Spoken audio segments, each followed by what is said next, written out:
Ate, sino yung mga kausap mo? Mag-ina yata ang mga yun. May tinatanong lang. Narinig ko nga eh. Sigurado ka ba na alam mo yung papuntang sitio Kabuko? Oo naman. Para kasing mali ang ibinigay mong direksyon eh. Baka mamaya, imbis na makarating sila sa pupuntahan nila eh, lalo pa sila magkandaligaw-ligaw. Tama yung impormasyon na ibinigay ko sa kanila. Ako pa ba? Magkakamali? Nakarating ka na ba sa lugar na yon? Hindi pa. Paano mo nalaman ng pagpunta doon at saan sasakay? Basta, alam ko lang. Sana nagsabi ka na lang na hindi mo alam, kesa nagmarunong ka. Pwede naman sila magtanong sa iba eh. Parang wala ka namang bilib sa akin eh. Alam ko nga ang papunta ron. Lahat naman kasi alam mo eh. Alam ko naman talaga. Ano na naman bang problema mo? Ayoko lang kasi na may mapahamak na ibang tao dahil sa pagmamarunong mo. Ikaw nga eh, lumayo-layo muna sa akin ha, Brianna? Matagal na akong naiimbierna sa'yo eh. Pwede ba yun? Eh nasa iisang bubong lang naman tayo nakatira. Magkulong ka sa kwarto mo para hindi kita nakikita. Makaalis na nga lang. Ate, saan ka naman pupunta? Wala ka nang pakialam. Ano ba ang problema niya? Para yun lang yung nagagalit na siya. Ang ugaling pabida sa pamilya, sa trabaho at lalo na sa mga okasyon ay nagdudulot din ng masamang impresyon sa mga taong nakapaligid sa atin. Minsan ang mga ginagawa pa natin ay siyang nagdadala ng kapahamakan sa atin at sa mga mahal natin sa buhay. Magandang araw, Miss Gwen. At sa lahat ng mga tagapakinig ng inyong channel. Tawagin niyo na lang ako sa pangalang Brianna. 25 years old at tubong antipolo. Gusto ko pong ibahagi ang karanasan ng aking ate Ashley. May pahintulot po niya na isalaysay ko ang kanyang kwento na may kinalaman sa kababalagan sa inyong channel. Sana magustuhan din ng mga kapwa ko tagapakinig ang istoryang ibabahagi ko na hango sa totoong pangyayari. Matagal nang hiwalay ang mga magulang namin. Mas pinili namin ni Ate Ashley ang tatay namin dahil bukod sa alam namin na mamahalin at aalagaan niya kami, mas may kakayanan din siya na buhayin kami. Sa ngayon may sarili ng pamilya ang nanay namin, pero wala silang anak ng kinakasama niya. Paminsan-minsan nabibisita namin siya ng kapatid ko dahil malapit lang naman ang tinitirhan nila. Dumating na ba si Itay? Hindi pa. Tumawag siya kanina na gagabihin daw. Nagaya daw yung katrabaho niya sa bahay noon dahil birthday. Ay nako, mabuti naman. Akala ko, mauunahan ako ng pag-uwi ni Itay eh. Bakit ngayon ka lang kasi ate? Sabi mo sandali ka lang. Pauwi na nga sana ako. Kaya lang, nakasalubong ko yung dati kong kaeskwela. Ayun, niyaya muna akong magkape. Nagpaplano na pala silang magpakasal nung boyfriend niya. Talaga? Nakarating na ba yung kaibigan mong yun dito sa bahay? Naalala ko kasi mahilig ka magdala ng mga kaibigan at classmate mo dito sa bahay. Oo yata. Minsan nakarating na siya rito. Nabanggit nga niya na simple lang ang kasal na gusto nila dahil meron silang pinaglalaanan ng pera nila. Nagbigay ako ng suggestion para makatipid sila. Kaya napasarap ang kwentuhan namin. Ano naman ang alam mo sa paghahanda ng kasal? Lahat na lang talaga alam mo, no? Hoy, marami akong alam pagdating sa paghahanda sa kasal, no? Laking pasasalamat nga niya dahil nagkita kami. Kundi, namumroblema pa rin siya sa paghahanda niya. Sabi ko nga, tawagan lang niya ako kung meron pa siyang gustong malaman Sigurado, ikaw na naman ang bida. Kesa naman sa maging kontrabida. Wala namang masama, basta talagang alam mo ang sinasabi mo. Ano nga pala ang ulam natin na niluto mo? Inadobo ko na yung natirang karne ng baboy sa freezer. Ay, bigla akong nagutom. Maghain ka na. Gusto ko nang maghapunan. Hindi na ba natin hihintayin si Itay? Sabi mo nga, mamaya pa siya. Baka nga hindi na rin yun makapaghapunan dahil lasing na siyang uuwi. Sige, maghahain na ako. Bata pa lang kami, bibo na si Ate Ashley kaya maraming natutuwa sa kanya. Hindi siya nauubusan ng tanong at mga kwento. Kabaliktaran niya ako na tahimik. Magsasalita lang kapag merong nagtatanong. Hanggang lumaki kami, ganun pa rin siya. Yun nga lang maraming naiinis sa kanya. Kahit hindi siya tinatanong, sumasagot siya at lahat alam niya. Gusto rin niya lahat ng atensyon ng mga tao sa kanya lang. Bilang kapatid, inuunawa ko na lang siya kahit may mga oras na naiinis na rin ako. Tumigil na rin ako sa pag-iimbita ng mga kaibigan ko dahil siya lagi ang pumapapel. Pakiramdam ko na babaliwala ako. Tulog pa ba ang ate mo? Opo, Tay. Anong oras po kayo nakauwi kagabi? Pasado 12:00 na siguro yun. Parang gising pa ang ate mo eh. Bukas pa kasi ang ilaw niya nung dumating ako. Sigurado po yun. Sanay talaga si ate sa puyatan eh. Wala ba nababanggit ang ate mo kung kailan ulit siya magtatrabaho? Naghahanap naman po siya eh. Hindi pa nga lang siya tinatawagan. Kahit po ako, nag-a-apply na rin. Ay, hindi naman sa minamadali ko kayong magkaroon ng trabaho, anak. Kaya lang kasi, 1 taon na lang magre-retiro na ako sa trabaho. Gusto ko lang kasi na nasa maayos na kayong kalagayan. Naiintindihan naman po namin kayo ni ate. Huwag po kayo mag-alala. Bago pa kayo magretiro sa trabaho nyo stable na kami ni ate. Salamat, anak. Nag-almusal ka na ba? Opo, ipaghahain ko na po kayo. Siya nga pala, nabalitaan niyo na ba ng ate mo yung nangyari doon sa mag-inang Dayo? Natagpuan daw na wala ng buhay.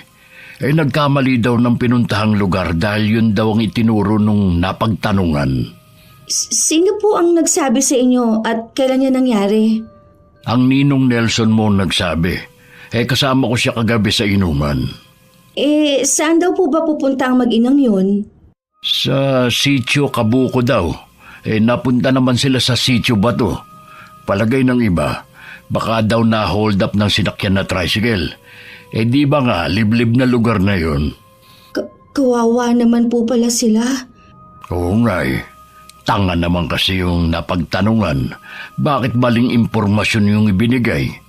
Baka hindi rin po alam at nagmamarunong lang. Kaya kayong magkapatid, ha? Huwag kayong magpapagabi sa labas. Delikado na ang panahon ngayon. Ang pinaka-late ko naman po ng uwi 6:00 kapag may lakad ako. Dapat po si ate ang pagsabihan ninyo. Pagsasabihan ko nga rin ng ate mo mamaya.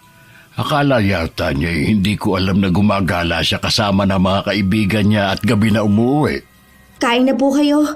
Isasalang ko lang po ang mga marurumi nating damit sa washing machine. Matindi ang kabang nararamdaman ko mula nung banggitin ni Itay ang mag-inang natagpo ang wala ng buhay. Hindi kaya yun ang mag-inang kausap ni Ate Ashley? Nang hindi na ako nakatiis, pinuntahan ko na si ate sa silid niya. Yun nga lang humihilik pa rin siya. Siguradong mamayang hapon pa siya gigising. Lumabas na lang ako at tinuloy ko na ang pag-aayos ng labada. Ang Itay naman nagpaalam na lalabas muna. May kailangan lang daw siyang puntahan.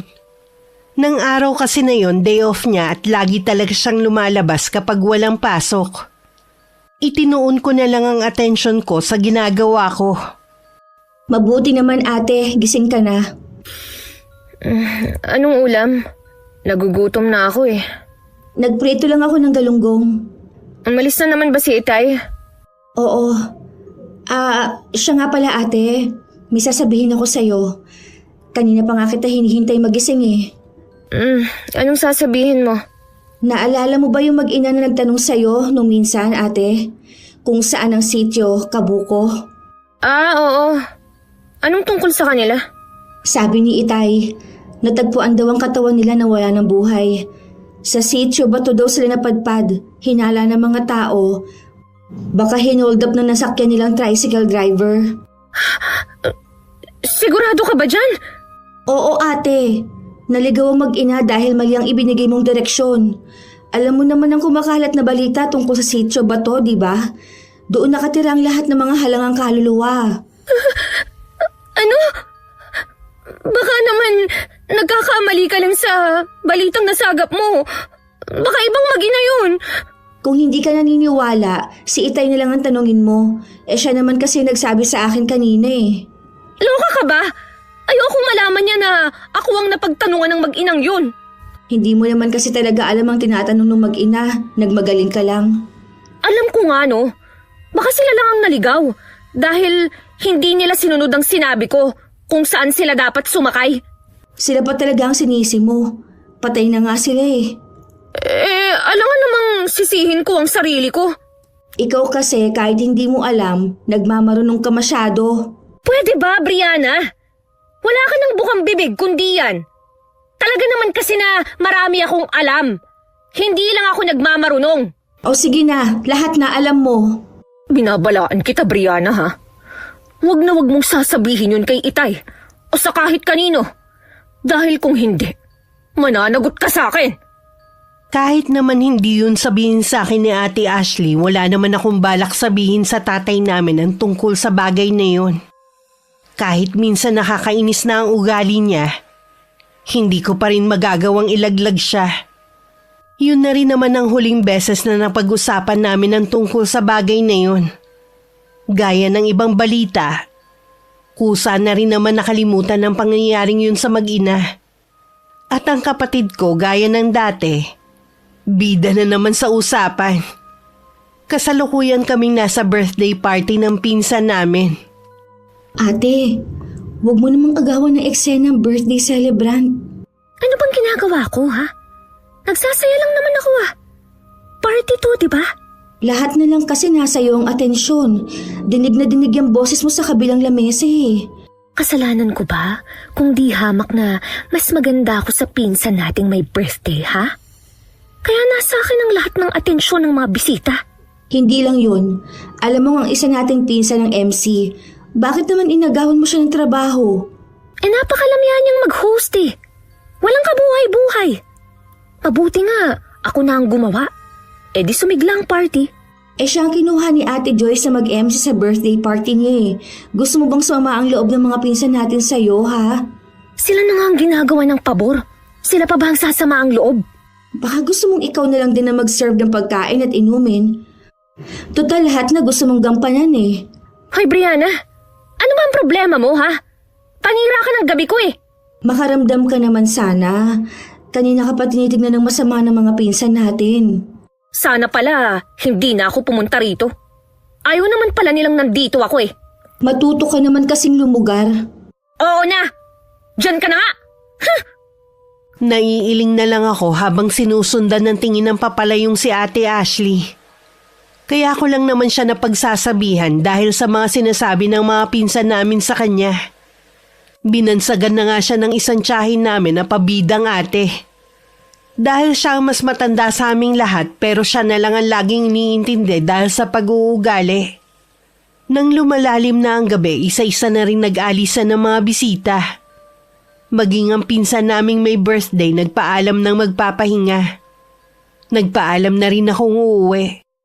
Iniwan ko na ang ate ko na abala pa sa pakikipagkwentuhan sa ibang bisita. Umuwi ka na pala. Hindi ka man lang nagpaalam. Busy ka pa kasi eh. Ayoko masira ang gabi mo. Napansin mo ba yung kausap ko kanina, ha?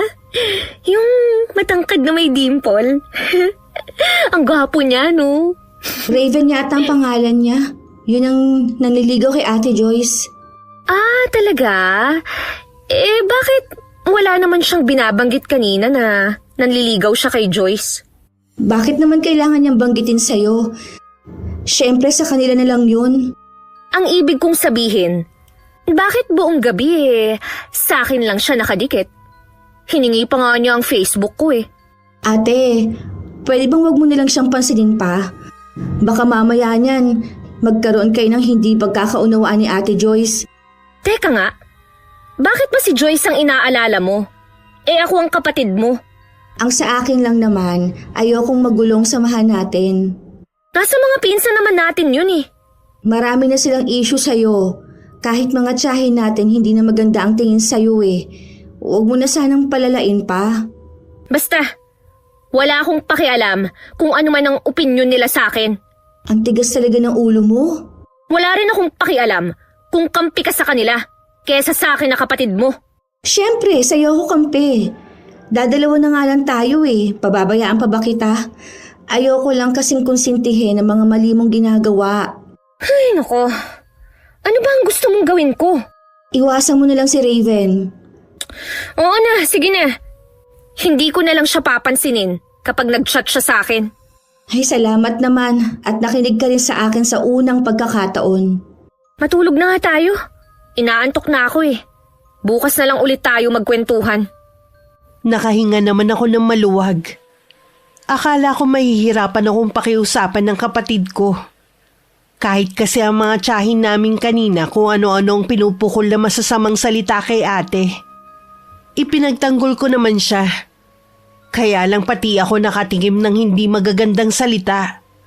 Ipinagdasal ko na lang ang mga naganap kanina at mga kamag-anak namin na sana wag nang lumala. Kinabukasan tanghali na ako nagising. Wala na rin sa bahay si Itay.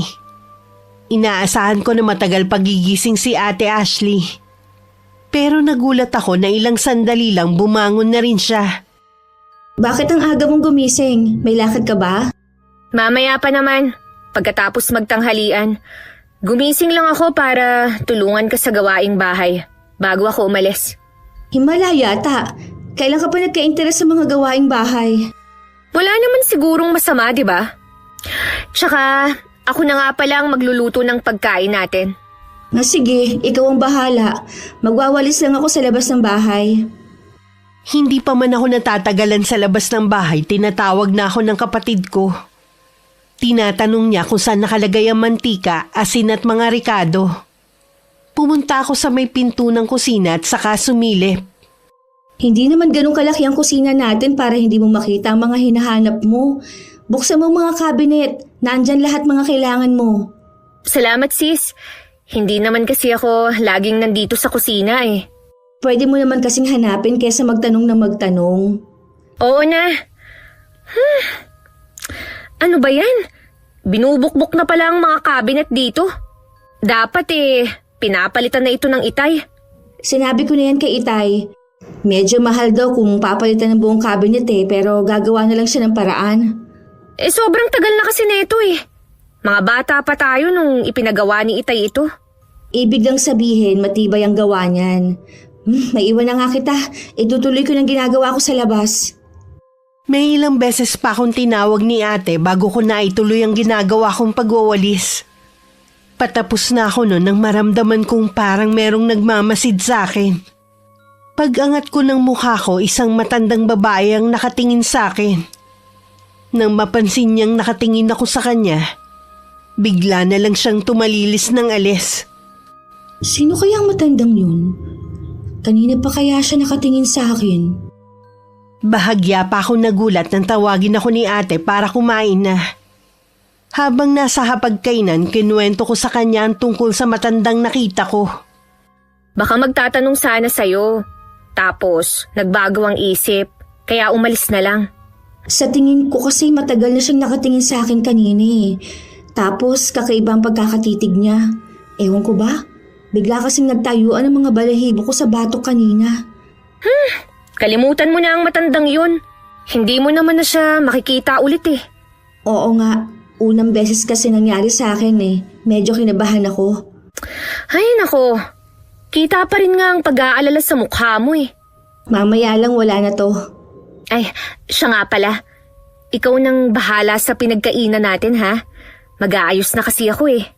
Akala ko ba mamaya ka pa aalis? Kasi tumawag kanina yung kaibigan ko habang nagluluto ako. Na kung pwede agahan na lang namin ang pagkikita ngayon. Basta huwag ka lang magpapaabot ng gabi. Alam mo naman na delikado na ang panahon ngayon. Yun ang sabi ng Itay. Madilim na siguro ako makakauwi. Pero hindi naman ako aabuti ng hating gabi. Tatawag na lang ako sa'yo. Okay, sige. Mag-iingat ka. Ikaw ba, Brianna? Hindi ka ba naiinip dito sa bahay? Lagi ka na lang nakakulong dito eh. Akala mo lang hindi ako lumalabas. Pero pumupunta ako sa bahay ng mga pinsan natin. Mabuti ka ba? Kasundo mo ang mga yun. Mababait naman sila Kailangan mo lang matutong makisama. Magaling naman akong makisama. Sila lang naman tong maraming issue sa akin eh. Huwag na nga natin yan pag-usapan. O sige, baka masira pa ang araw ko. Maiwan na kita ha. Tapos na naman na akong kumain eh. Dahil wala nang kasalo, nawalan na rin ako ng ganang kumain. Inubos ko na lang ang nasa plato ko at saka na ako nagligpit. Si Ate Ashley naman makalipas ang kalahating oras na pag-aayos sa sarili, nagpaalam ng aalis. Iginugol ko naman ang oras ko sa paghahanap ng trabaho online. Umaasa akong sana matanggap na ako kahit maliit lang ang sahod. Hanggang mapagod, umidlip muna ako. Malapit na nun dumilim nang magising ako. Maaga rin dumating ang itay ng araw na yun. Ang ate mo, Umalis po siya kanina. Sabi ko wag magpapagabi. naghahanap kasi ng accountant yung kaibigan ko. Baka gusto niya mag-apply. Matagal na po naghahanap ng trabaho si ate. Sigurado susunggaban niya na yan. Sanang natanggapin niya ang trabaho kahit hindi ganun kalaki ang sahod. Gusto ko na kasi maging abala na siya sa trabaho para hindi siya pinag-iinitan ng mga tiyahin niyo. Meron po bang sinasabi ang mga kamag-anak natin kay ate? Oo kinausap ako ni Tita Rose mo. Pangaralan ko raw ng magandang asal ang ate mo. Para namang kay babait ng mga anak niya. Si ate Joyce lang naman po ang mabait sa mga anak niya. Hindi ko alam kung anong problema nila sa ate mo. Magaling naman siya makisama. Dahil ba dun kailangan nilang sabihan ng pabida ang kapatid mo? Kasi po tay, minsan sumusobra na rin po si ate Ashley sa ginagawa niya. Yung ugali po niyang yun ang dahilan kung bakit siya natanggal sa trabaho dati. Ha? Akala ko ba'y kusa siyang umalis dahil toxic ang mga katrabaho niya? Lahat na daw pinapagawa sa kanya kahit hindi na niya trabaho. Yun lang pong dahilan niya sa inyo para hindi kayo magalit. Kuya po ng classmate ko nagpasok sa kanya doon kaya ko po nalaman. Siya po ang toxic sa mga katrabaho niya. Ikaw ba'y may problema din sa ugali ng ate mo? Minsan po, kaya pinagpapasensyahan ko na lang po siya. Kahit ano naman po ang mangyari, kapatid ko pa rin po siya. Tama yan. Kahit ikaw ang mas bata, kung ikaw naman ang masigit na nakakaunawa, intindihin mo na lang ang ate mo. Kakausapin niyo po ba?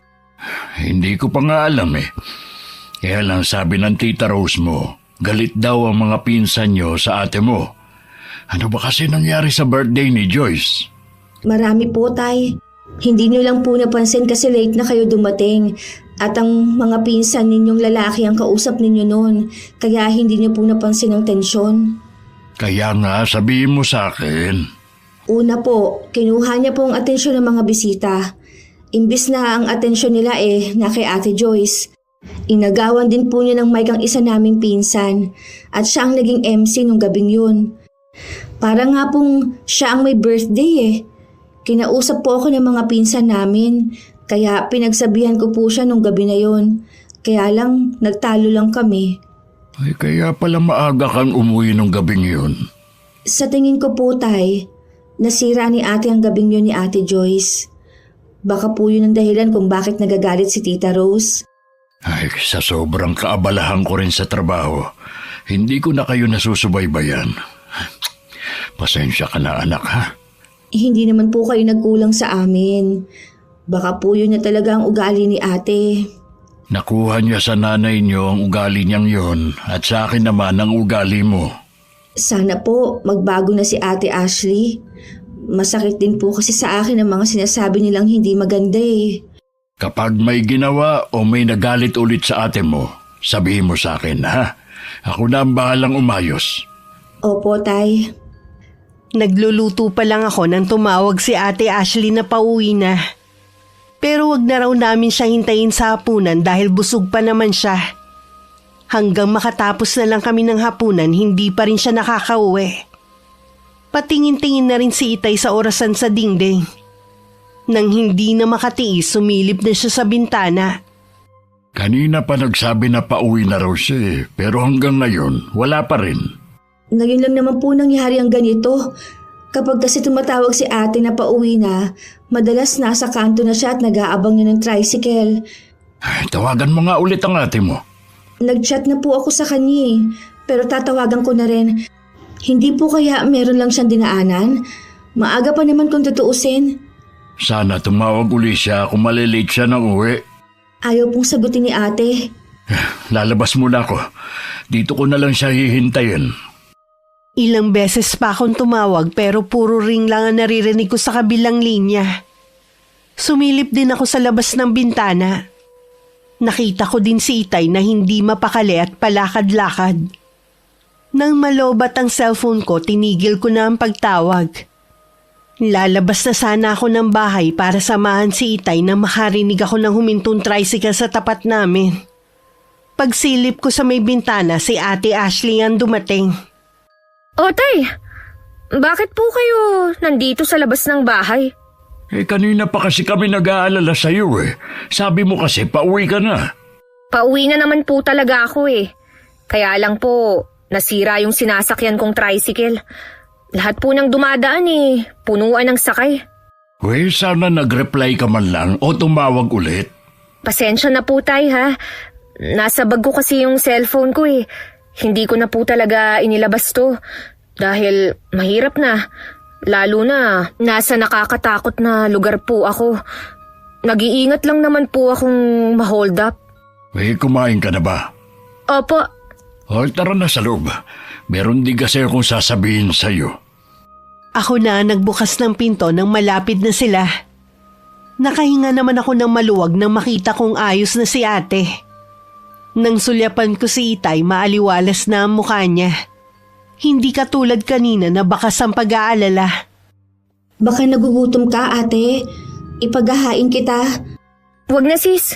Busog pa ako eh. Titingnan ko mamaya kung magugutom ako. Ano nga po palang sasabihin niyo sa akin, Tay? Naghahanap kasi ng accountant ang kaibigan ko. Baka gusto mong tanggapin ang trabaho. Yun nga lang, maliit ang sahod kumpara sa dati mong pinapasukan na company. Sige po, Tay. Susubukan ko. Naiinip na rin po kasi ako dito sa bahay eh. Tatawagan ko ng kaibigan ko ngayon. Maiwan ko na muna kayo, ha? Talaga bang nasiraan lang ang sinasakyan mong tricycle? Ang totoo niyan, may nangyari. Ano naman? Habang namamasyal kami ni Raven, may biglang matandang lumapit sa amin. Hindi ko maintindihan ang sinasabi niya. Tapos nung nasa paradahan na ako ng tricycle, nagpakita na naman siya. Mabuti na lang, hindi pa umaalis si Raven. Nagpalipas muna kami ng oras hanggat hindi umaalis ang matandang yun. Sandali lang, ate. Magkasama kayo ni Raven? Akala ko ba, ate, nag-usap na tayo? Naiiwasan mo na lang siya alang-alang kay Ate Joyce. Ang kulit niya eh. Tsaka wala namang masama kung makikipagkaibigan siya sa akin eh. Ate naman, hindi na maganda ang tingin ng mga kamag-anak natin sa'yo. Wala akong pakialam sa kanila, no? Kailangan nating makisama para kapag nangailangan tayo ng tulong, pwede natin silang malapitan. Itaga mo sa bato, Brianna. Hindi ako hihingi ng tulong sa kanila. Huwag ka sana magsalita ng tapos, ate. Mabuti pa nga siguro. Putulin na natin ang koneksyon sa kanila eh. Sinasabi mo lang yan dahil kay Raven. Hindi mo malang naisip ang mararamdaman ng pinsan natin. Sinabi na ni Raven na wala na siyang interest kay Joyce. Mas di hamak daw kasi akong maganda, palakaibigan at nakasundo ko agad ang mga kaibigan niya. Hindi katulad ng pinsan natin. Masyadong mahiyain. Oh, bakit ka na naman umiiling-iling dyan? Wala. Hindi ko kasi alam kung hanggang kailan kita may pagtatanggol eh. Hindi mo naman ako kailangang ipagtanggol. Kaya ko ang sarili ko. Hindi na lang ako sumagot. Isa pa sa ugali ni ate ang hindi nagpapatalo kahit siya ang mali. Ilang sandali pa bumalik na si Itay na abot tenga ang ngiti. Masama naman ang tingin sa akin ni ate na parang wina-warningan ako. Nakausap ko na ang kaibigan kong si Ronnie. Bukas daw ng 9:00 ng umaga, pumunta ka na sa opisina niya, anak. Sige po, Tay. Pupunta po ako bukas. Matutulog na po ako, Tay. Inaantok na po kasi ako. Ang aga pa para matulog, ah. Mabigat po kasi ang pakiramdam ko eh. Itutulog ko na lang po ito, Tay. Oy, sige. Magpahinga ka na nga. Mag-uusap lang kami ng ate mo. Good night po sa inyo. Ano kaya ang problema ng kapatid mo? Bigla siyang tumamlay eh. Baka nga po inaantok lang. O di kaya po naiinggit. dahil magkakaroon na ako ng trabaho. Ay, hindi naman kasi pwede ang kursong natapos niya sa trabahong inaalok sa iyo ng kaibigan ko. Tsaka bata pa naman po siya eh. Makakahanap din siya. Oo nga. Ay, paano? Magpahinga ka na rin. Sige po, Tay. Pinili na rin ni Itay na wag banggitin kay Ate Ashley ang tungkol sa mga reklamo sa kanya ng mga tiyahin namin. Umaasa kasi siya kapag nagkaroon na ng trabaho ang kapatid ko, magbabago rin ang ugali nito. Naisip niyang sa edad na 25, isip bata pa rin si ate. At hindi pa rin marunong magsaalang-alang sa nararamdaman ng ibang tao. Kinabukasan sinadya ko na tanghali na bumangon. Paglabas ko ng kwarto, wala na si ate at Itay.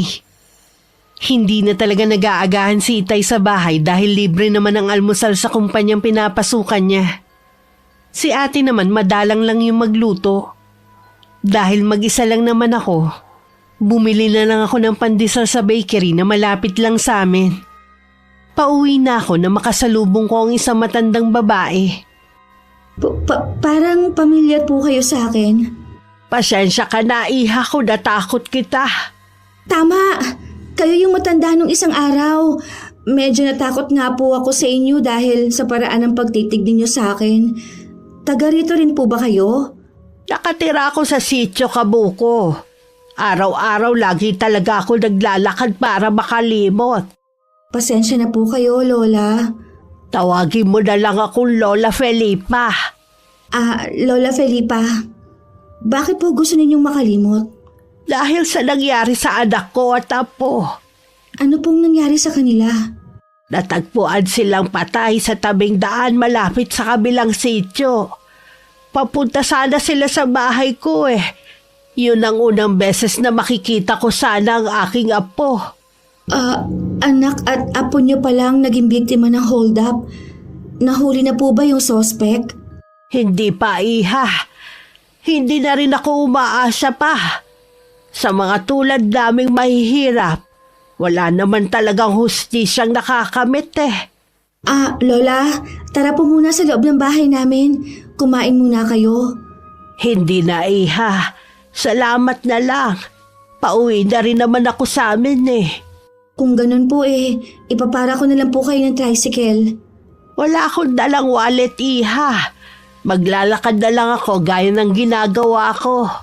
Huwag na po kayo mag-alala. Ako na po ang magbabayad. Gusto ko lang pong makauwi kayo ng ligtas sa bahay ninyo. May kasama po ba kayo sa inyo? Oo, iha. Meron naman. Oh, ayan na po ang tricycle, Lola. Sumakay na po kayo. Manong, ito po ang bayad ni Lola ha. Pakibaba po siya sa mismong bahay niya. Salamat sa'yo, iha. Pagpalain ka sa kabaitan mo. Mag-ingat po kayo, Lola. Tinanaw ko pa ang papalay yung tricycle na sinasakyan ni Lola Felipa. Hindi ako umaalis sa kinatatayuan ko hanggat nakikita ko pa ito. Sa di kalayuan, nakatanaw pala sa akin si Tita Rose. Akmang papasok na ako sa gate namin nang tawagin niya ako. Tita Rose, kayo po pala. Nasa na ang pabida mong kapatid, ha?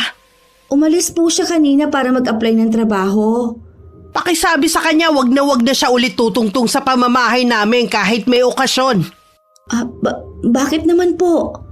Alam ko na mabait ka, pero hindi ang ate mo. Alam na namin na nagkikita sila ni Raven. Masyadong nasaktan ng anak ko dahil sa ginawa niya at maging nung birthday nito. Pasensya na po, Tita Rose, sa mga ginagawa ni ate. Wala na tayong magagawa. Hindi na naman siya magbabago eh. Pinagsasabihan naman po namin siya ni Itay. Siya nga pala. Huwag ka basta-basta makikipag-usap sa mga hindi mo kilala. Nakita kasi kita na nakikipag-usap dun sa matanda. Baka yun pa ang magdala sa inyo sa mas malaking kapahamakan. Naging palaisipan sa akin ang mga sinabi ni Tita Rose. Biglang sumagi sa akin na matandang babae. Mukha naman siyang mabait. At bakas pa ang matinding lungkot sa kanyang mga mata. Bigla ko naisip kung alam kaya nito na may kinalaman ng kapatid ko sa pagkapahamak ng mag-ina. Nalungkot din ako dahil nagkaroon na ng lamat ang relasyon namin kay na Tita Rose dahil sa ginawa ni Ate Ashley. Kung hindi na pala welcome ang kapatid ko sa bahay nila, mapipilitan na rin akong wag dumalo kahit imbitahin pa nila ako. Mas lalo ko tuloy minadali ang paghahanap ng trabaho. Parang ayoko na kasing mamalagi sa bahay dahil lalo lang ako mag-iisip. Aba, mukhang masaya ka yata ngayon, ha? Natanggap na po ako sa trabaho, Tay. Nakapasa po ako sa interview kanina. Masaya ako para sa iyo, anak. Ano magiging trabaho mo? Sa call center po, Tay. Katulad ba yan ang trabaho ng pinsan mong si Kay? Opo, Tay. Balita ako malaki sahod dyan, ha? Kaya lang laging puyat. Ayos lang, Tay. Hindi naman ako laging panggabi eh. Kahit papano panatag na ako kapag nagretiro na ako. Baka kasi hindi sumapat ang pensyon ko sa ating tatlo. Sabi ko naman po sa inyo, huwag niyo na kaming alalahanin ni Ate Ashley. Ay siya nga pala, birthday ng tito mo sa linggo. Pwede ba na kapag lumabas ka pakibili mo ako ng paboritong alak niya? Yan kasi yung riregalo ko Tay, inimbita po ba tayo? Hindi naman tayo ibang tao para hintayin pang imbitahan. Lagi naman tayong pumupunta sa kanila kapag may okasyon. Kasi po, Tay, nakausap ko si Tita Rose nung isang araw. Si ate ang hinahanap po niya, pero ako kasi ang nakita niya sa labas. Meron ba siyang sinabi? Hindi na daw po pwedeng pumunta si ate sa kanila kahit may okasyon pa. Nalaman po kasi nila na nagkikita si ate at si Raven na naniligaw kay Ate Joyce. Ano bang kinagagalit nila? Nanliligaw pa lang naman pala yung lalaki sa pinsan mo Sa kwento po kasi ni Ate Joyce sa amin, balak na niyang sagutin si Raven sa birthday niya. Kaya lang po, wala nang ginawa si ate kundi umeksena. Hindi kasalanan ng kapatid mo kung bakit nabaling sa kanyang atensyon ng Raven na yun. Napakababaw naman ang kinagagalit ng tiyahe mo. Sa tingin ko po, nagpatong-patong na lang ang inis nila kay ate. Kung ayaw nilang papuntahin ng ate mo, hindi na rin tayo pupunta kahit kailan. Iyon naman po talaga ang tama. Tita Rose mo, nakikisali sa isyo imbis na paliwanagan si Joyce. Para namang mauubusan ng lalaki ang anak niya. Bali wala naman kay Ate Ashley ang nalaman. Samantala nung dumating ang araw ng linggo, ang daming chat sa akin ng mga pinsan ko kung nasa na daw ako. Sinabi ko na lang sa kanila na hindi ako makakapunta. Ilang beses din ako nagsorry sa kanila. Mga ganung okasyon lang naman kasi kami nagkakasama. Lalo na pare-pareho na kaming abala sa trabaho. Siguro, kinukulit ka na ng mga pinsan natin, oh. Oo, yun lang kasi ang pagkakataon namin mag-banding eh. Pwede ka namang pumunta kung gusto mo.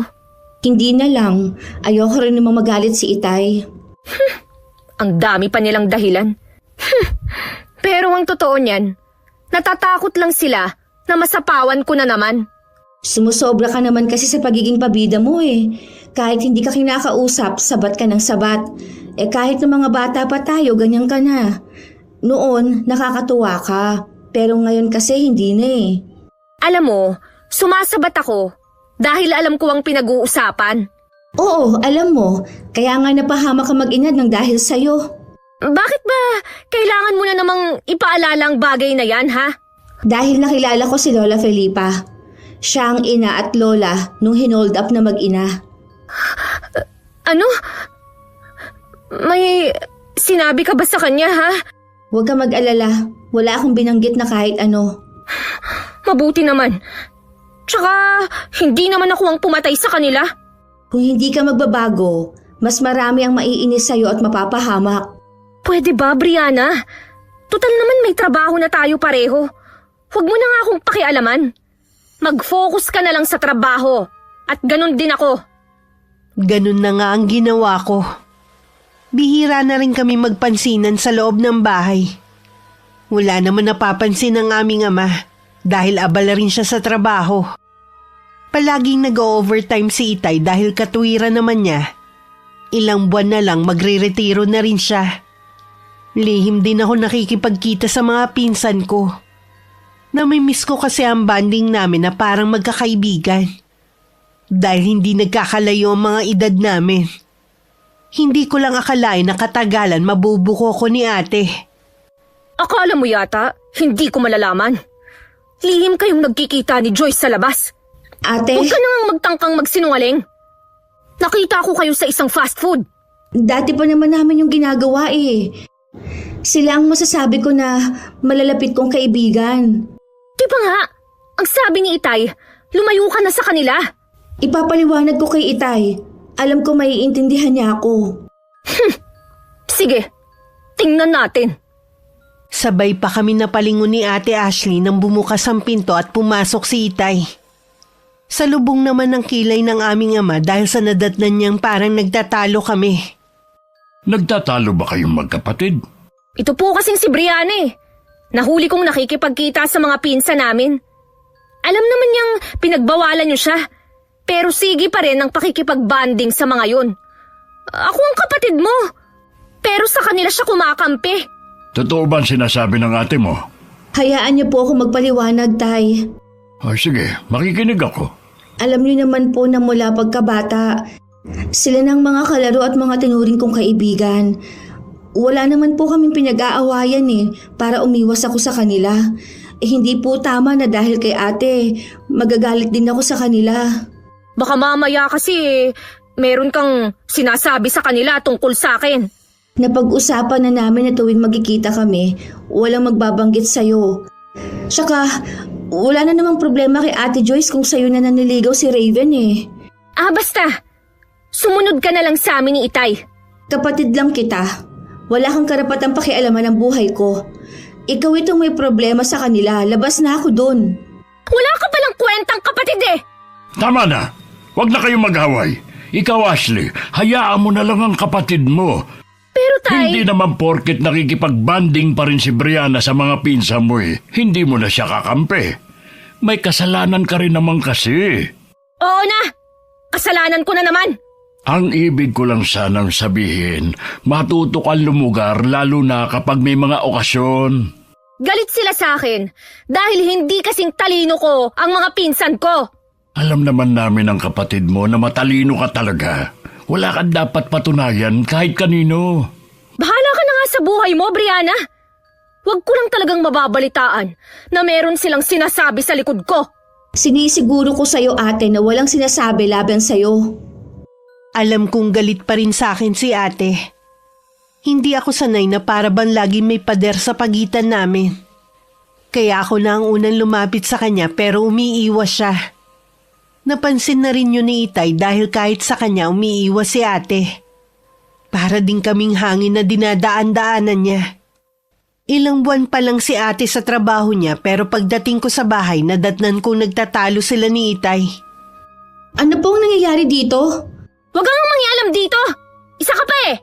Eh bakit ka ba nagagalit ha? Brianna, iwan mo muna kami ng ate mo. Meron lang kaming mahalagang pinag-uusapan. Sige po, Tay. Hindi man lang kita nakitaan ng pagsisisi sa ginawa mo. Wala naman po akong ginagawang masama eh. Anong wala? Nakakahiya kaya yung ginawa mo sa meeting nila.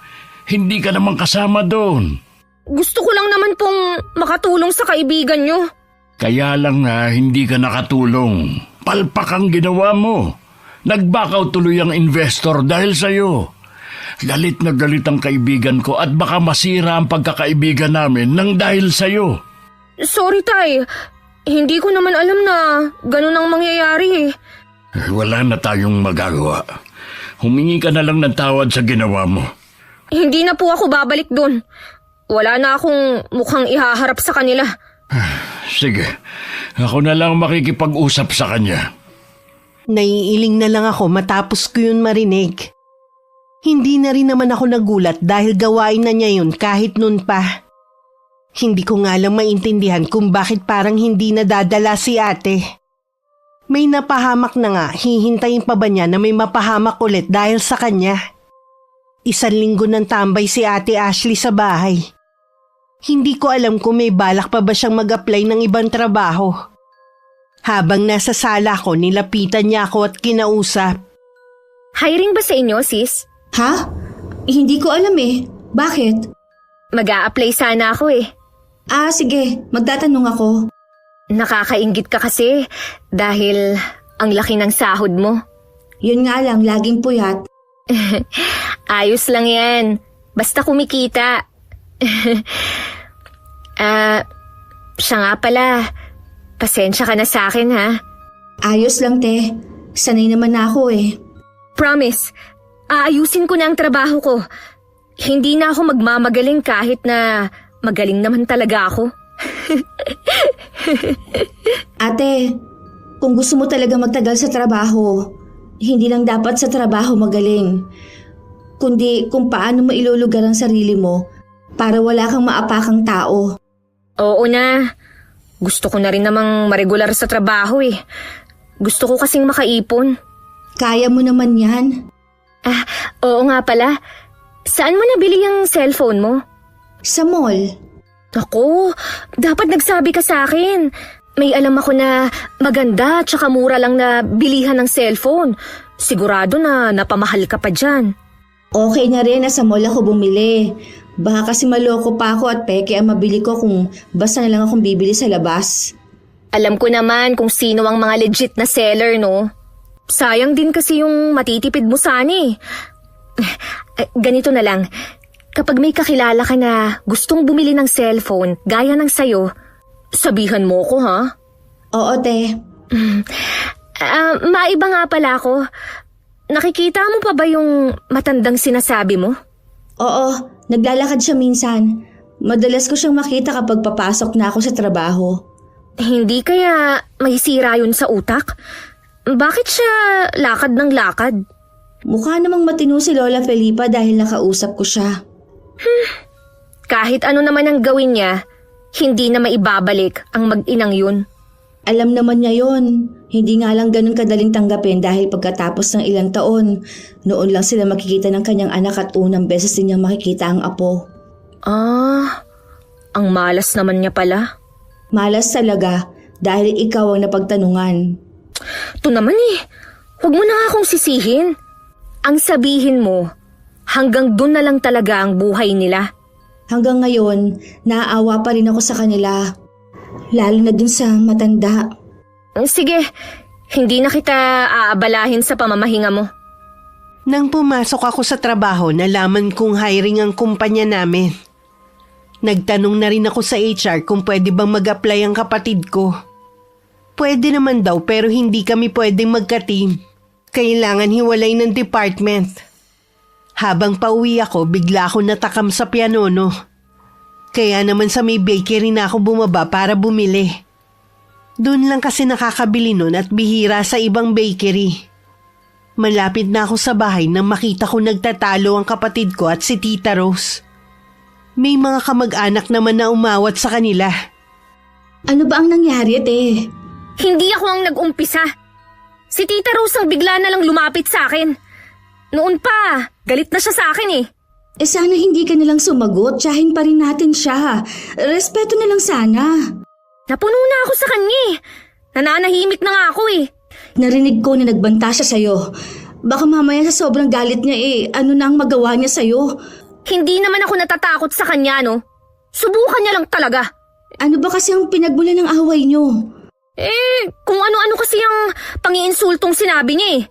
Hindi ko alam kung paano niya nalaman ang tungkol sa dati kong trabaho. Sana kahit anong galit mo, hindi mo pinatulan si Tita Rose. Lalo ko lang tuloy mapapasama. Alam mo namang kampi sa kanya ang mga kamag-anak natin eh. Wala na akong pakialam pa. Hindi mo man lang inisip ang itay natin. Hindi naman siguro magagalit sa akin si Itay. Tsaka ipinagtanggol ko lang naman ang sarili ko eh. May maganda pa naman ako ibabalita sa'yo. Ano yun? Hiring ba sa inyo? At pwede akong mag-apply? Oo, magkaiba nga lang tayo ng department. Ayos lang yan. Basta makapasok ako sa company nyo. Gumanda naman ang mood ni Ate Ashley. Nasira lang ulit nung dumating si Itay. Sa anyo nito mukhang nakapagsumbong na si Tita Rose sa kanya.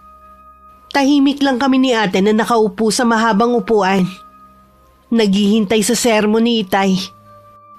Hindi ko kayo pinag-aral para maging basto sa mga kamag-anak natin. Si Tita Rose naman po kasi ang nagsimula eh. Nagpapahangin lang ako sa labas. lumapit siya sa akin para lang insultuhin ako.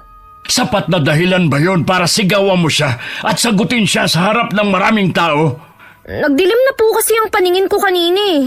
Kapag alam ko naman na nasa katwiran ka, lagi naman kitang ipinagtatanggol. Dahil sa ginawa mong to, para mo na rin sinabi na totoong inaakusan nila sa'yo. Sorry po, Tay. Huwag ka sa akin mag-sorry. Pumunta ka sa Tita Rose mo at humingi ka sa kanya ng dispensa. Sa taas ng pride nun, hindi yun tatanggap ng sorry ko. Kahit paano, subukan mo. Ayoko po, Tay. Iba na lang ang ipagawa niyo sa akin. Talagang paiirali mo na naman ang katigasan ng ulo mo, ha? Wala nga po akong kasalanan. Kahit wala kang kasalanan, bilang respeto na lang sa tita mo, ikaw na magpakumbaba. Hindi po ako lalapit sa kanya. Kahit ano po ang mangyari. Ashley! Ashley, bumalik ka rito! Huwag kang bastos! Nag-uusap pa tayo! Ashley! Hayaan niyo na lang po si ate. Maiisip rin po niya ang mga mali niyang ginagawa. Ay, naging bulag ako sa mga maling ginagawa ng ate mo. Baka akala niya dahil hindi ko siya pinapagalitan noon, tama na lahat ng ginagawa niya. Ako na lang po ang pupunta kay Tita Rose at hihingi ng dispensa sa ginawa ni ate. Magpalipas ka muna ng ilang araw. Baka ikaw pa mapagbalingan ng galit ng tiyahin mo. Kilala ko ang hipag kong yon. Sige po, Tay. Huwag na po kayo magalit. Baka kayo naman po ang mapano. Gaya ng bili ni Itay, nagpalipas muna ako ng ilang araw bago ko pumunta sa bahay ni Tita Rose. Pero hindi ko siya matsyempohang nasa kanila. Hanggang umabot na ng 1 linggo. Nakapasok na rin si ate sa kumpanyang pinapasukan ko. Dahil magkaiba kami ng department, wala akong balita sa kanya. At hindi rin kami nagkakasabay ng pagpasok at pag-uwi. Gaya ng ginagawa ko bago umuwi ng bahay, dumadaan ako sa bakery. Habang naglalakad pa uwi sa di kalayuan, nakita ko si Lola Felipa at Tita Rose na nag-uusap. Sa hindi malamang dahilan, may kaba ko naramdaman. Para na rin akong ipinako sa kinatatayuan ko. Hindi ko alam kung gaano ako katagal na nakatayo lang. Basta na malayan ko na lang wala na sila sa kinatatayuan nila. Ano kaya ang pinag-usapan nila? Magkakilala pala si Tita Rose at Lola Felipa. Baka naman nagtanong din na matanda sa tiyahin ko. Tuluyan na akong hindi nakahingi ng dispensa sa tiyahin ko. Pinasabi ko na lang kay Ate Joyce.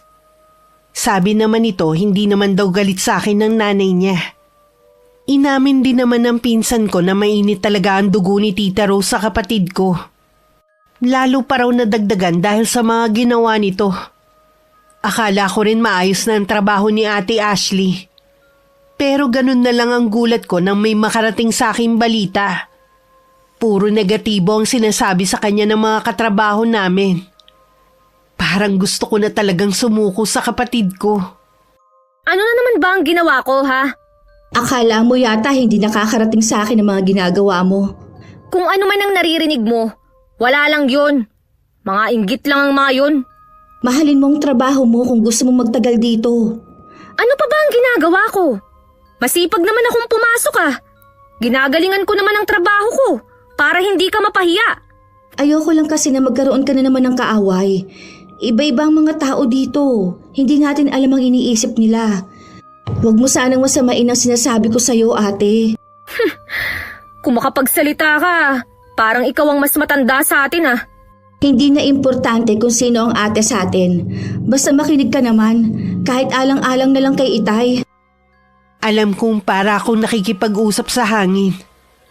Pero kahit papano napangaralan ko ulit si Ate Ashley. Bahala na siya kung susundin niya ako o hindi. Nagpa siya na rin kasi ko na wag na siyang pakialaman pa sa mga ginagawa niya. Kung gusto niya magpa-impress na magaling siya sa lahat ng gawain, bahala na siya. Malamang yun talaga ang ugali niya. Ang malaki ang bilib sa sarili. Sana lang sa pagtagal matutunan din ni ate ang mahalagang aral sa pag-uugali at pakikipagkapwa-tao. Lola Felipa!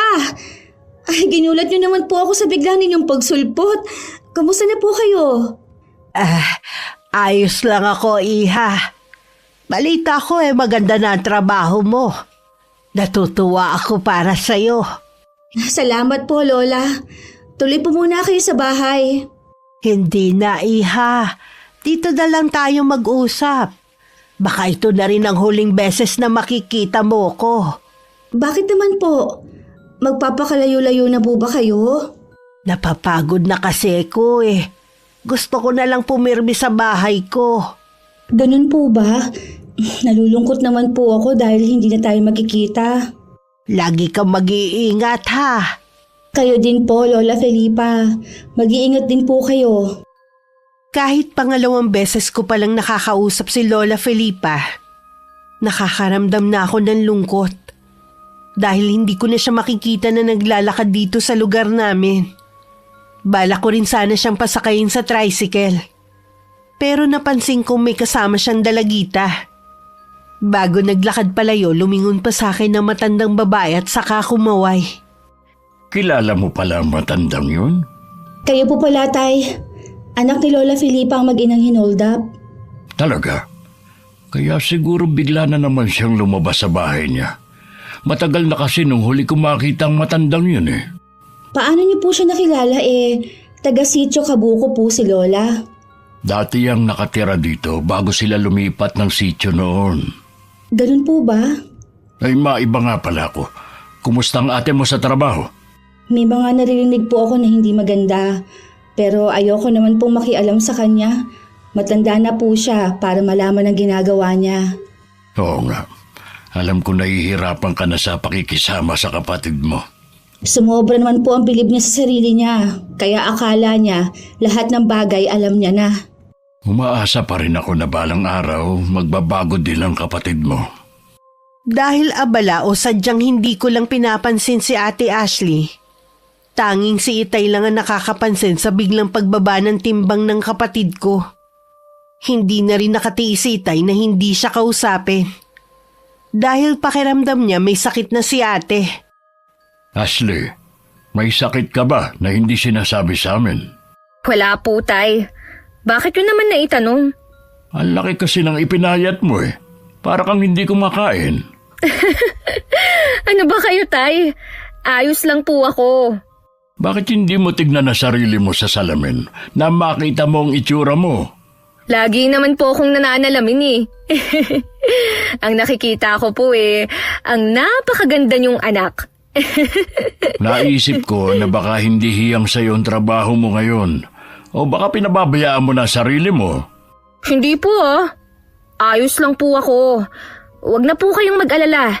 Tsaka kapag may nararamdaman naman po ako na hindi maganda sa katawan ko, ako na mismo ang pupunta sa doktor. Tumango na lang si Itay. Pero hindi pa rin siya mapanatag sa nakikita sa itsura ni Ate Ashley. Noon ko lang din napagtuunan ng pansin ng kapatid ko. Nang banggitin ni Itay na parang may sakit nga si ate. Hindi ko po kasi napapansin kung meron bang pagbabago kay ate Sigurado ako na may sakit ang kapatid mo. Kung hihipan ng hangin ng ate mo, siguradong matutumba siya. Pilitin na lang po natin siya magpa-check up. Kung kinakailangan po, a-absent ako sa trabaho. Ako na lang ang sasama sa kanya. Ang kailangan lang makumbinsi natin siya. Sige po, kakausapin ko po siya kapag dumating mamaya. Salamat anak ha. Sobra na kasi ako nag-aalala sa kapatid mo Hindi rin natuloy ang plano kong pakikipag-usap kay ate. Isang katrabaho kasi namin ang tumawag sa akin para sabihing isinugod ang kapatid ko sa ospital. Dahil bigla na lang nahimatay sa trabaho. Pagdating sa ospital, wala pa ring malay si ate. Mula nang dumating kami, hindi na umalis sa tabi niya si Itay. Noon ko lang din napansin na butot balat na lang si ate. Hindi nga maikakaila na may sakit siya. Ano kaya ang sakit ni ate? Malalaman natin kapag lumabas na ang laboratory test niya. Hindi kasi ako naniniwala na wala siyang sakit. Sana lang hindi malala. Magiging maayos din po ang lahat. Magtiwala lang po kayo. Oo, anak. Siya nga pala. Tawagan mo rin ang inay mo. Kailangan niya malaman na nasa ospital ang kapatid mo. Sige po, Tay. Lalabas lang po ako sandali. Sa hallway ng ospital ko na lang tinawagan si inay. Kasalukuyan pala silang nasa bakasyon ng kinakasama. Sinabihan ko na lang siya na maayos na ang kalagayan ni ate. Para hindi na siya mag-alala pa at baka bigla pa silang umuwi. Maya-maya lang tinapos ko na rin ang pakikipag-usap. Nakita ko kasi ang doktor na tumitingin kay ate. Baka dala na niya ang resulta ng lab test. Hindi nga ako nagkamali. Pero nagtataka kami sa naging resulta. Nag-request pa nga si Itay na kung pwedeng ulitin ang test kay ate. Dahil doon mas lalo pa kami nagtagal sa ospital. Bakit hindi pa tayo pwedeng umuwi? Wala nga sabi akong sakit eh. Hihintayin lang natin ang resulta ng lab test mo. Duda kasi ako sa unang resulta eh. Mabuti na yung makasiguro tayo bago umuwi. Oo nga ate, konting tiis na lang. Pagbigyan mo na kami ni Itay ha. Ano pa nga bang magagawa ko? May gusto ka bang kainin? Bibili ako sa labas. Kahit ano po, bahala na kayo. Sige, maiwan muna kayo rito ng kapatid mo. Ikaw na muna ang bahala sa ate mo ha. Opo, Tay. Sis, talaga bang sobrang payat ko na? Oo, para ka ng kalansay. Tama nga palang sabi sa akin ng mga kasamahan ko sa trabaho. Pero bakit ganun? Tuwing tumitingin naman ako sa salamin wala naman akong nakikitang kakaiba. Ganun pa rin naman ang nakikita ko. Hindi kaya may diferensya na yung mga mata mo? Malinaw pa ang mga mata ko, no? Ang inaalala ko, baka matanggal ako sa trabaho nito. Ang isipin mo na lang, te, mas importante ang kalusugan mo. Kung kailan nagugustuhan ko na ang trabaho ko, tsaka naman nangyari to. Isipin mo na lang na may dahilan ng lahat ng ito. Anong dahilan? Para parusahan ako? Grabe ka naman magsalita. Hindi parusa ang pagkaka-ospital mo. Lahat ng mga tao dumadaan sa ganitong problema. Ewan ko ba, Brianna? Ganun ang nararamdaman ko eh. Nang lumabas ulit ang resulta, walang pinagkaiba sa una. Dahil sinabi naman ng doktor na pwede nang lumabas si ate ng araw na yun, inuwi na namin siya sa bahay. Si tatay na lang muna ang nag-aalaga sa kanya habang nasa trabaho naman ako. Nagtanong-tanong na rin ako sa mga malalapit kay ate sa trabaho. Ang sabi lang nila madalas daw na mapag-isa ang kapatid ko at naging tahimik lang. Baka meron lang pinagdadaanan ng ate mo. Tinanong ko kasi si Raven. Ang sabi niya, matagal na silang hindi nagkikita.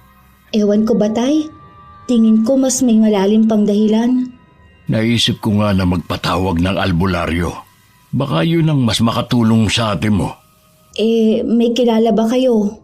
Meron sana, kaya lang matagal na siyang hindi nang gagamot. Nag-uulyanin na rin kasi matandang yun. Sino pong tinutukoy niyo? Si Aling Felipa. Marunong po palang manggamot si Lola Felipa. Kaya lang, Tay, baka tanggihan niya si ate na gamutin. Bakit naman? Kasi po, naging instrumento ang ate para mapahamak ang anak at apo ni Lola Felipa. Hindi naman kasi alam ni ate kung saan ang sakayan ng papuntang sityo. Hayun, nagmagaling na naman. Ibang direksyon po yata ang naituro ni ate. Bakit ngayon mo lang sinabi yan?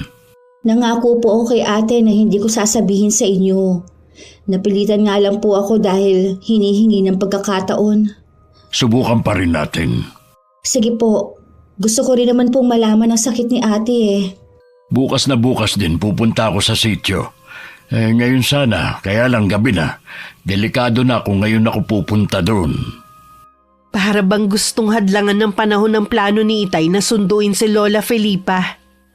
Nag-aagaw liwanag pa lang kasi nang biglang bumuhos ang malakas na ulan na may kasama pang hangin. Kapag ganun kasama ang panahon, walang bumabiyahe na tricycle. Ayaw po talaga kayong paalisin, Tay. Saan po ba sana kayo pupunta? Maghahanap ako ng luna sa sakit mo. Naniniwala po talaga kayo na may sakit ako, ha? Wala namang masama kung ipapatingin ka namin sa albularyo. Kung wala ka talagang sakit, di mabuti. Makakabalik ka na sa trabaho. Oo nga naman ate.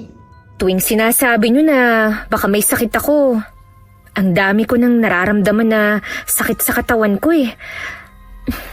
Katulad ng mga binti ko. Para bang may tumutusok-tusok na libong karayom. Kailangan siguro kahit masama ang panahon ay tumuloy na rin ako.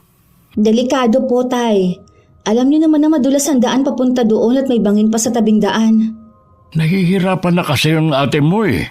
Kaya ko namang tiisin, Tay. Huwag na po kayong umalis. O sige, sabihin mo lang kung ano pa masakit sa'yo, ha? Ang mga binti ko lang naman po.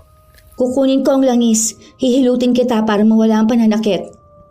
Kinuha ko na ang langis at saka tinanggal ang kumot ni ate. Muntik na ako mapatili kung hindi ko lang napigilan ng sarili ko. Maliban kasi sa buto na lang ang binti niya. Namamaga din ang tuhod niya at may malaking sugat. Aray, hindi ko maituwid ang mga binti ko. Sobrang sakit talaga na parang ihiwalay na. Pagkatapos ng gagawin ko, giginhawa ng pakiramdam mo.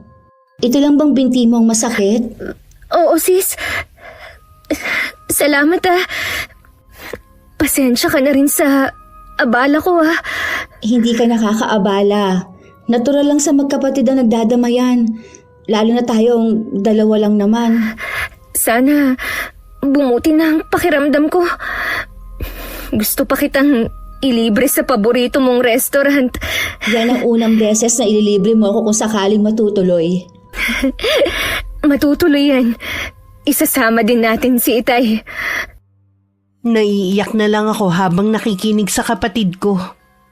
Ilang sandali pa nakatulog na siya. Pero bakas pa rin sa mukha ang sakit na iniinda niya. Nung gabi hindi kami nakatulog ni Itay dahil sa pagbabantay kay ate. Umiiyak kasi siya at may pagkakataon pang napapasigaw. Lahat na ginawa namin para guminhawa ang pakiramdam ni ate. Pero wala pa ring epekto yun. Wala kami nagawa kundi painumin na lang ng pampatulog si ate. Nang mahimbing na siyang natutulog, tsaka ako lumabas ng kwarto niya. Kumusta na ang kapatid mo? Ayos naman po siya. Natutulog na ngayon. Ay salamat naman at maayos na siya. Ako na ang bahala sa mga kapitbahay nating magtatanong bukas kung anong ingay dito sa bahay natin. Magtapat nga po kayo. May ideya na ba kayo kung anong nangyayari kay ate? Imposible kasi na hindi makita ng doktor ang sakit niya. 2 beses natin siyang pinatignan pero pareho po ang resulta. Hindi pa kasi ako sigurado. Pero palagay ko, may kumukulam sa ate mo. Yun din ang pilit na sumisiksik sa isipan ko pero ayoko lang tanggapin. Huwag mo munang sasabihin sa kapatid mo kapag nagising siya bukas. Opo, Tay. Baka hindi rin siya maniwala eh. Kinabukasan gumanda na ang pakiramdam ni Ate Ashley. Pero namumutla pa rin siya. Nagagawa na rin niyang maglakad-lakad. Kailangan lang na may aalalay sa kanya. Malakas na din siyang kumain. Nawala rin ang pag-aalala namin ni Itay sa kanya kahit papano. Nang gumanda na ang panahon, umalis na si Itay papuntang Sitio Kabuko. Habang papunta nga sa lugar, maraming sumasagi sa isip ni Itay katulad na lang ng mga sinasabi ng mga taga samin. Pero pagdating doon, pinabulaanan nun lahat ng mga nakakatakot na sinasabi sa lugar. Mababait naman ang mga residente. At itinuro agad ang bahay ni Lola Felipa. Sino ka nga, iho? Ay tawagin niyo na lang po akong Daniel. Kahit anong piga ko sa utak ko hindi kita maalala. Ano bang kailangan mo sa akin? Gusto ko po sanang ipatingin sa inyo ang anak kong may sakit. Bakit sa akin? Hindi naman ako doktor. Alam ko po, pero magaling po kayong albularya noong araw. Magbabaka sakali po ako na baka pwede po kayong manggamot. Ayoko mangako ha, dahil matanda na ako Malaking tulong po sa akin kung sasama kayo at kung papayag ang mga anak at apo nyo. Tumango naman ang mga kasama niya sa bahay na yon. Mukha din silang mababait. Ang isa sa kanila, siya pa ang nag-ayos ng mga gamit ng matandang babae.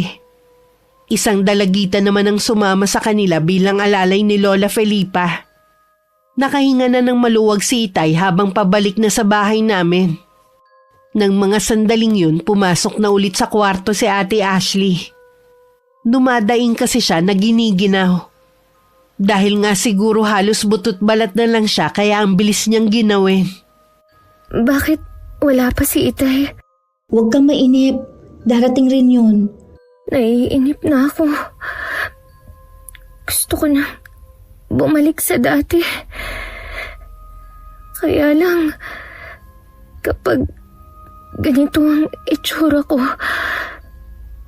tatanggapin pa kaya ako sa trabaho? Bakit hindi? Ang kailangan mo lang naman magpagaling. May nakakaalam ba sa mga kamag-anak natin ng kalagayan ko? Wala.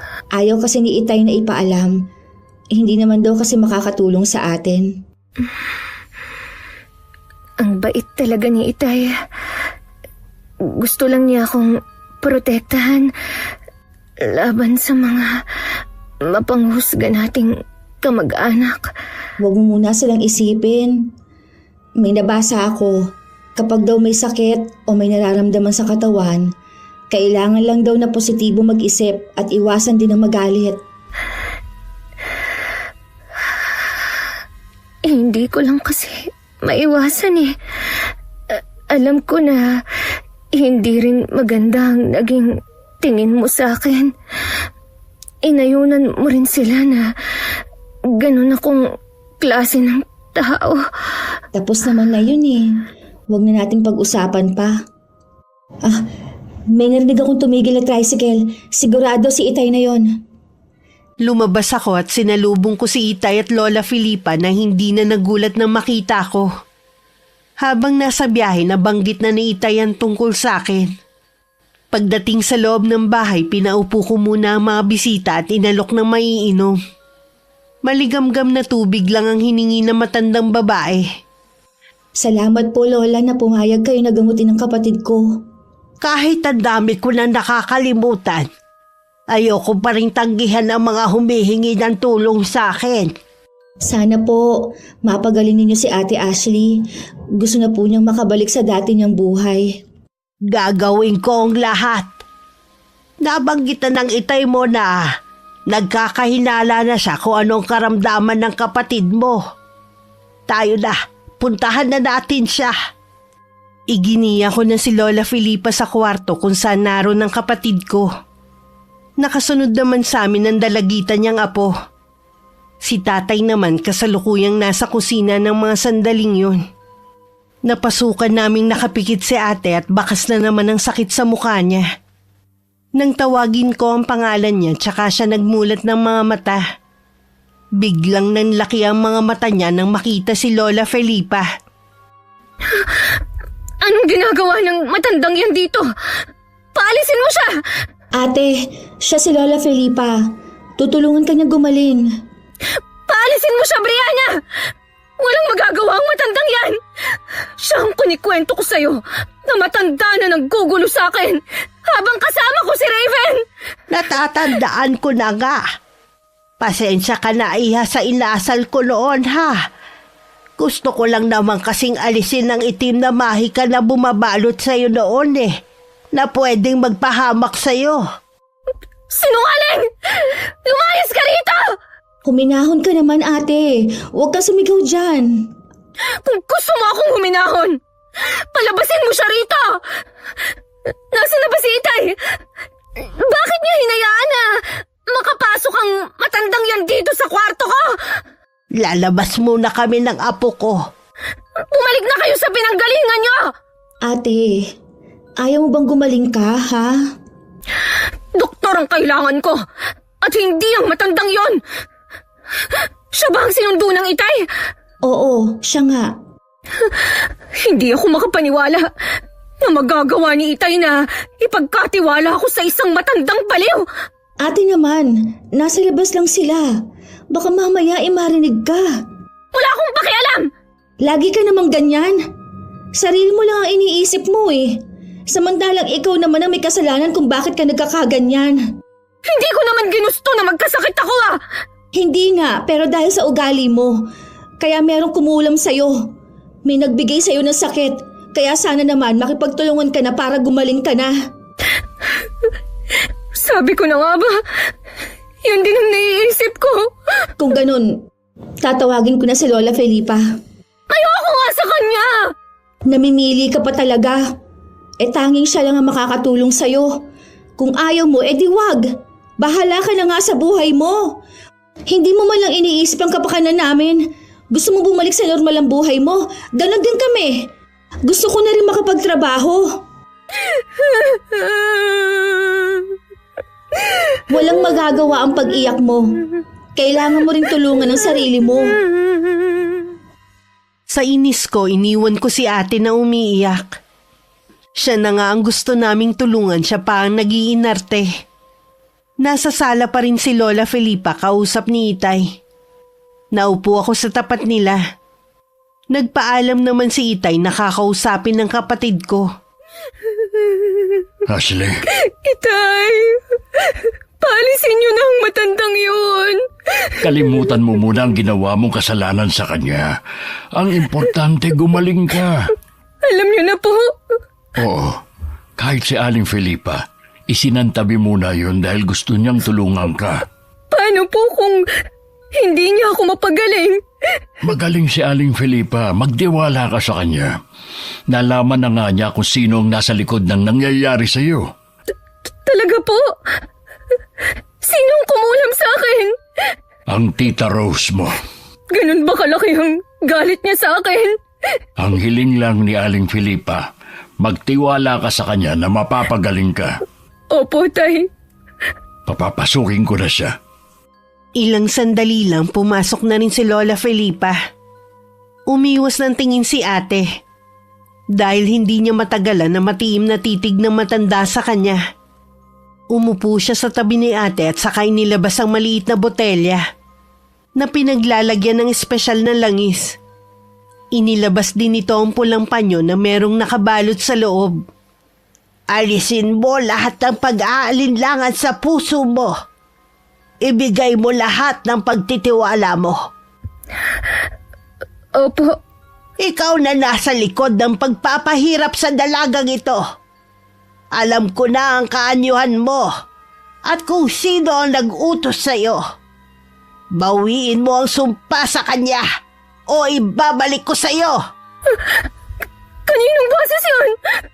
Nakakatakot! Kung ganon, ayaw mo makipagkasundo na lang sa akin para lubayan ang dalagang ito. Wala na akong magagawa kung yan ang gusto mo. Inumpisahan ng bigkasin ni Lola Felipa sa wikang Latin ng orasyon na madalas niyang ginagamit para ibalik sa kalaban ng sumpang iginawad kay ate. Sa ginagawa nito, parang hinihigop ang buong lakas ni Ate Ashley. Nawalan siya ng malay dahil hindi na niya kinaya. Patuloy naman ang manggagamot sa kanyang ginagawa. Hindi ko siya isusuko sa'yo! Kahit buhay ko pa ang maging kapalit! Naiyak naman ako dahil sa kabila ng nagawang kasalanan sa kanya ni ate. Ginagawa pa rin niya lahat para lang gumaling ang kapatid ko. Lumipas ang ilang oras, naririnig pa rin namin ang orasyon ni Lola Felipa. Mukhang hindi rin sumusuko ang kumukulam kay ate. Bakit hindi pa niya pabayaan ng ate? Sa tindi ng galit niya, gusto pa niyang pahirapan ang kapatid mo. Ang sama naman niya. Bakit gano'n si Tita Rose? Hindi naman siya mismo ang gumawa. Nagbayad lang siya para pahirapan ang kapatid mo. Sa pagkakataong ito, siya ang sumisira ng samahan ng pamilya natin at hindi si ate. Naalala ko tuloy ang pagbabanta niya kay ate. Ito pala ang plano niya. Palagay ko hindi rin niya inaasahan na ganito ang mangyayari. Baka gusto lang niya naturuan ng leksyon ng kapatid mo pero hindi niya alam kung gaano kadelikado. Kahit ano pa po ang dahilan niya, hindi pa rin tama ang ginawa niya. Uy, saan ka pupunta, Brianna? Babalik din po ako kaagad. Pinuntahan ko ang bahay ni na Tita Rose pero wala siya doon. Nagtataka naman si Ate Joyce kung bakit ko hinahanap ang nanay nila. Pinili ko na lang na manahimik. Wala namang kinalaman ng mga pinsan ko sa ginawa ng kanilang ina. Hindi na kailangan na madamay pa sila. Pakisabi na lang kay Tita Rose na sana maayos na ang gusot sa pagitan nila ni ate. Pamilya pa rin tayo. Hindi tama na nag-aaway tayo dahil lang sa maliit na bagay. Lingid sa akin, nasa loob lang ng bahay si Tita Rose at narinig ang sinabi ko. Sa isip niya nagpapasalamat siya dahil hindi ko siya ibinuko sa mga anak niya. Sa kabilang banda, naiintindihan ko rin siya dahil sa pagmamahal niya sa kanyang mga anak. Kaya nakagawa siya ng isang bagay na alam ko naman na pinagsisisihan na niya. Marami namang pagkakataon na naging mabuti siya sa amin. Lalo na nung iniwan kami ni Inay. Pagbalik sa bahay, nasa sala na ulit si Lola Felipa. Hapong-hapo ang kanyang anyo. Hindi na dapat siya napapagod sa kanyang edad. Magaling na ang kapatid mo. Kailangan lang niya ng pahinga. Maraming salamat po sa inyo, Lola Felipa. Pasensya na po kung napagod kayo. Wala ito, iha. Ang mas importante, ligtas na ang kapatid mo. Lola, may itatanong sana ako sa inyo. Ano yon, iha? Nakita ko po kayo nun na nag-uusap ni Tita Rose. Ano po ang pinag-usapan ninyo nun? Siya ang nagsabi sa ginawa ng ate mo. Nagalit ako nung una sa nalaman ko. Pero sa bandang huli, pinatawad ko na lang ang kapatid mo. Maraming salamat po. Napakabuti po ninyo. Sa bawat pagkakamali natin, may natututunan tayo. Naniniwala ako na nagising na sa katotohanan si Ashley. Maging aral sana sa kanya na hindi sa lahat ng oras siya lagi ang bida. Bigyan din niya ng pagkakataon ng iba na ipamalas din ang kanilang galing. Bata pa lang po kami, malaki na ang bilib ni ate sa sarili niya. Nadala niya yon hanggang ngayon. Siguro naman, magtatanda na siya. O paano, iha? Aalis na kami ng apo ko, ha? Itatawag ko na po kayo ng tricycle. Habang nakatanaw sa papalayong tricycle na sinasakyan ng maglola, pinlano ko nang lagi kong dadalawin si Lola Felipa sa kanila. Pumasok lang ako sa loob ng bahay nang mawala na sa paningin ko ang sinasakyan nila. Napasukan ko nagising na si Ate Ashley. Mabilis ko siyang nilapitan at niyakapan ng mahigpit. Salamat sis ha. Dahil sa inyo ni Itay, gumaling ako. Hindi mo kailangan magpasalamat. Mahal ka namin ni Itay, kaya lahat gagawin namin. Nag-usap na kami ng ate mo. Hindi na namin ipapaalam kay Tito Enrico nyo ang ginawa ng asawa niya. Basta makita lang namin ng ate mo na nagsisisi siya sa ginawa niya. Kilala po natin si Tita Rose. Isipin na lang po natin ang mga ginawa niyang kabutihan sa atin noon. Siguro, ganoon lang ang isang ina. Nakakagawa ng kamalian kapag ang anak na ang nasasaktan. Balang araw, magiging nanay rin tayo. Tsaka natin siya mas lalong mauunawaan. Araw ng linggo ngayon, pumunta tayo sa simbahan para makapagpasalamat sa Diyos. Kaya mo na ba maglakad, ate? Oo, bumalik na naman ang lakas ko. Hindi namin nakalain na makikita namin si Tita Rose at ang buong pamilya niya sa simbahan. Lumapit si ate sa kanya at nag-usap sila. Nagyakapan pa sila at alam namin na nagkapatawaran na silang dalawa. Mas magaan talaga sa dibdib kapag pinili natin na magpatawad, kesa pairali ng galit at pride. Sa ngayon ikinasal na si Ate Ashley at kasalukuyan nagdadalang tao. Ako naman sa ibang kumpanya na nagtatrabaho at nakatira pa rin sa bahay ni Itay na 3 taon nang retirado. Pareho kami excited sa pagdating ng bagong miyembro ng aming pamilya. Maraming salamat po sa pagpili ng kwento naming magkapatid, Miss Gwen. Sana kapulutan ng aral ng mga tagapakinig ninyo ang istoryang ibinahagi sa araw na ito. Wakas. Ate, sino yung mga kausap mo?